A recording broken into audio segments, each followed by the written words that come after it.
Hello everybody and welcome to Storm Reads, and today I'm going to be doing something a little different, but not like real different because I've decided, instead of doing like my weekly wrap-ups, because I had a few interesting little reading vlog things going on that I couldn't talk about all the books in the reading wrap-up and things like that, that I would just wait until I had a few books that weren't a part of those and do a recent reads video, kind of, or like, you know, three books that I haven't told you about yet.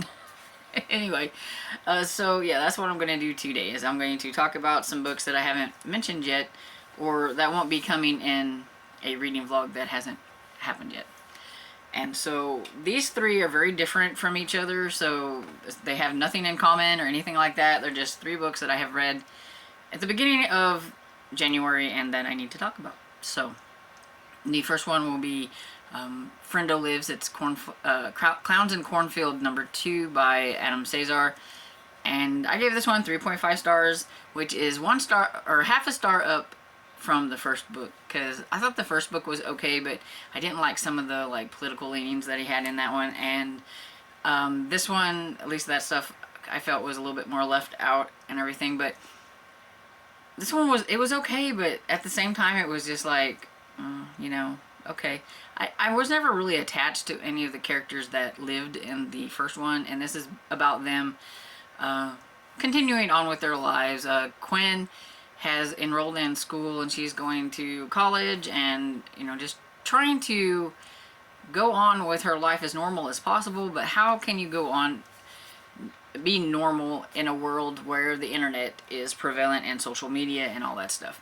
Because of course it's all over the internet what happened with her and Rusty, and I cannot remember the other guy's name for some reason. Is it like Cole or I don't know. Anyway, the other guy. And so they're all over, and there's some dividing on what people think about them as well, because some people think they're like heroes for surviving this horrific thing, and then you have the other side who thinks they were in on it and they got away with murder. So you've got these two, and so every time you meet somebody, you don't know where are they going to land. Are they going to be happy to meet you or want to try to do something to you? You know, kind of like that. So they're having a hard time adjusting to that kind of stuff, which, you know, in actuality, that's probably how things were going to go, especially in the age of social media. People always have an opinion about you. So, you know, just trying to survive. But then all of a sudden, these clowns start popping up everywhere, of course, and they had some problems back in her town, the town that she was from, or not exactly from, but had moved to, where everything happened. There is a guy there, a family there, that's trying to make a haunted attraction, which I thought was kind of lame. They're trying to make a haunted attraction kind of centered around like everything that happened there or whatever, like, you know, cornfield type thing and everything. So you got that going on, and some things happen there. Her father is, I can't remember if he was the mayor. I think he's the mayor of the town now or whatever. And something happens, and Quinn finds out about it. But at the same time, something happened to her father, and something started happening where she's going to school, like, and everything. So, like, it happened at the same time. So it's like, was that a coincidence, or was it not? Or is it, like, planned? It reminded me a lot of the TV show that was on Fox, The Following, where this one serial killer that was in jail, like, had like this huge following of people. Like, he was still directing these people on what to do, and and you never knew who was part of it or anything like that, because it could be like a police officer or a doctor or your next door neighbor, and all of a sudden, you know, somebody comes over and tries to kill you, and you're like, oh, you're part of them, but, you know, now it's too late, kind of thing. And so, yeah, that's kind of what it reminded me of a little bit. And so I liked it. You know, there's parts of it that I liked, parts of it I didn't like. The ending was a little different, I will just say that, and kind of leaves off like maybe there's gonna be another one. I don't know. I'm not quite sure if I like where it's headed, if there is another one. I don't know. We'll just have to see. But anyway, like I said, I gave the first one 3 stars, and I gave this one 3.5 stars. It, you know, it's just kind of your run-of-the-mill slashery type horror book, so it was okay.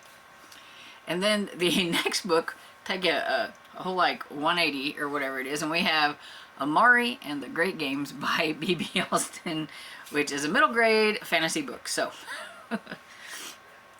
and so this one is the second book in the Amari and the Night Brother series, and it definitely felt like a sophomore book. I liked it, but I didn't like it quite as much.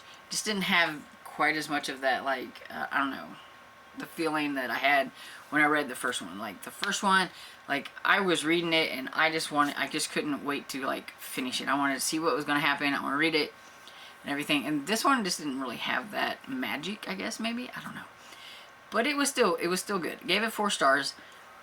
After things that happened in the first book, which she finds out that her brother was part of a supernatural bureau whenever he's been missing and nobody is looking for him.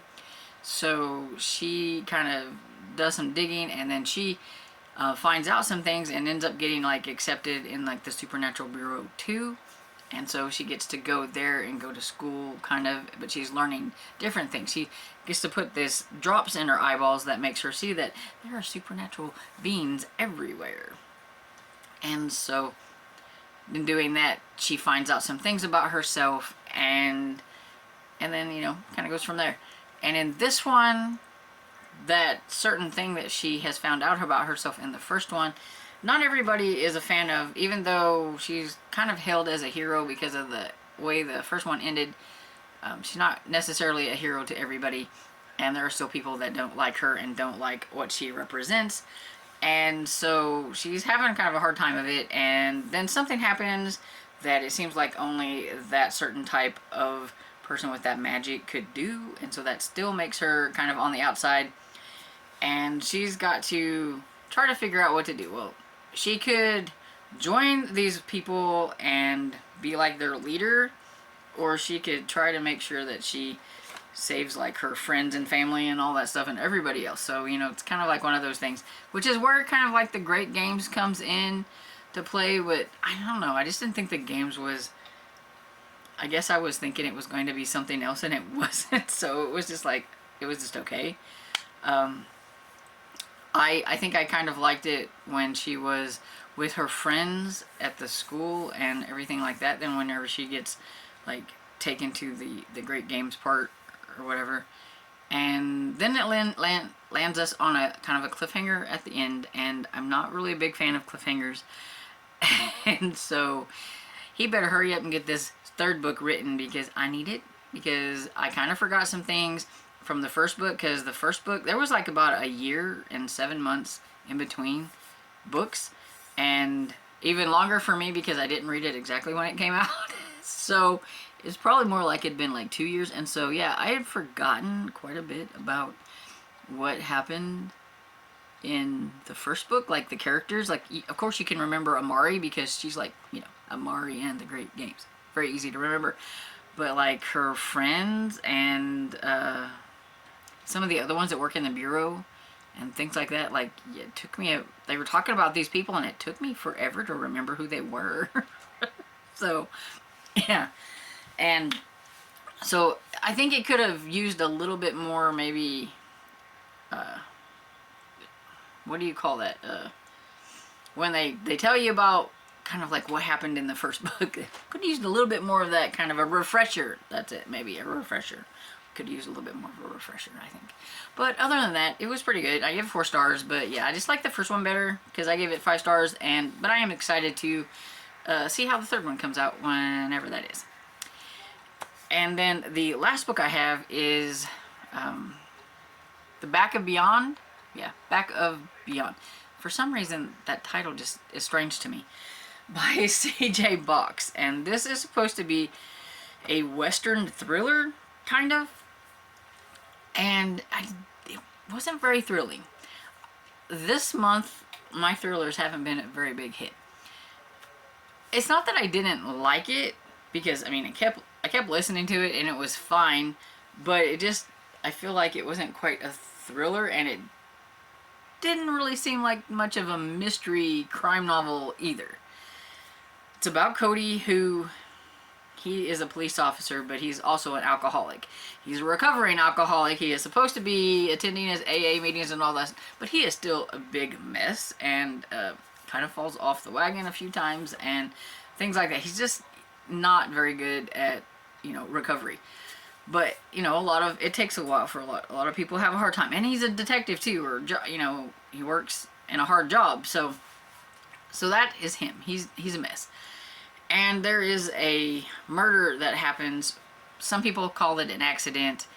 He finds out who it is, and it is the guy who has helped him be a recovering alcoholic. Always there for him whenever he thinks he's gonna binge and take a drink. He calls this guy and everything. And they find like some alcohol there and everything. And he's like, no, he was diehard, like a recovering alcoholic. He would never slip, all that kind of stuff. And it just seemed unusual to him what had happened to him. So he decides to look into it a little bit more and finds out a few things. And he also finds out that, and he's got a kid, a teenage kid, and everything, but he doesn't have anything to do with like his wife, and he tries to take time for his kid, but he's not always been the best of fathers, of course, recovering alcoholic. And he finds out that his ex-wife, I think it was an ex-wife, now boyfriend or husband or whatever, is taking his kid, Justin, on some kind of like trail ride thing through like these mountains and everything. He also finds out that has something to do with what happened to the guy that he knew. And so there's something hinky going on in all that, and he's not quite sure about it, but all he knows is that his son is out there and he's going to go and figure out what is going on. And so he is trying to make his way to where that is, and he has some trouble along the way getting there. So he's behind. So like they're already up in the mountains and everything, and it's like a group. So it's not like just the two. There's a group, and they all think they're going on like this like trail ride or whatever it is. But there is some reason why they are going out there, and there are some other kids that are on the ride, like teenagers or like middle school type to teenagers, and there were just some average people. And of course now the sun decides to come out and yeah, so they're all out there. And so basically I thought you got a lot of the we're out on this trail with these people than you did them trying to figure out the mystery. You do have Larry, who was a policeman that was kind of like his partner and helping him, but he's like, if you go rogue, because he's like, I'm gonna figure this out, and he goes kind of rogue, and Larry's trying to help him a little bit, but it's like, who is involved in all of this? And they kind of find out some things, and Larry kind of helps him a little bit, but he's like, you're getting me in trouble, and he's not very happy about it. And there was a thing at the end I didn't like. I was a little sad. I was a little upset. But, I mean, there was investigating, like, and some communication between, like, Larry and Colt, or Cody, not Colt, and stuff like that, but it just didn't seem like there was a lot. And it wasn't very thrilling, because you're just basically following these trail guide people, and I mean, they're not doing anything thrilling until kind of like the end of it, when you start putting things together and figure out who is who and who's behind things and why they're doing things. But it's still not really thrilling. But it was just interesting to find out what was going on and all that stuff. I just don't think I would call this a thriller. So I don't know who was calling it a thriller. I didn't think it was a thriller. Slightly a little bit of a mystery. I don't know like what genre I would put it in, because I didn't feel like it was much of a crime mystery, but maybe crime. But yeah, so I thought it was okay, and I give this one, I think, 3.5 stars, somewhere around there. You know, it's the first in this series. It's the first in the Highway Quartet, I think is what it's called. This is a weird series because, like, this is the one where I read book, like, I think number 5, which is, I'm not sure why it's called a quartet when there's more than, like, because isn't quartet, like, I don't know. So there's like 6 books in this series, I think. But anyway, it's kind of a weird series anyway because I think the first 2 books have Cody in them, but then you get introduced to a cop named Casey or Cassidy or something like that. And then I think she's in the rest of them, and Cody's not. So, I don't know. I would probably continue just because I'm kind of curious about how this, like, exchange is going to happen. Like, because I think, like, they're both in the second one, and so they have to solve something. And then what happens to Cody? Something happened to Cody in the second one? Or does he just decide he doesn't want to do anything and he leaves? I don't know. So I'm a little curious, but I don't think it's something that's like high priority or anything like that. I am curious in CJ Box's other series, which I think is called Joe Pickett series. And it's a really long running series. So I'm a little bit more curious about that series. And so maybe someday I will try it. But yeah, so 3 books that I have read recently, you know, they were okay. My books at the beginning of this month haven't been the best. Like, I haven't had a lot of, like, hits. I've had a lot of middle road and some duds. So, anyway, have you read these books? Any of these? Let me know what you thought about them down in the comments. And I hope you enjoyed this video. And if you did, please give it a thumbs up and subscribe. And I will see you all in the next video. Bye.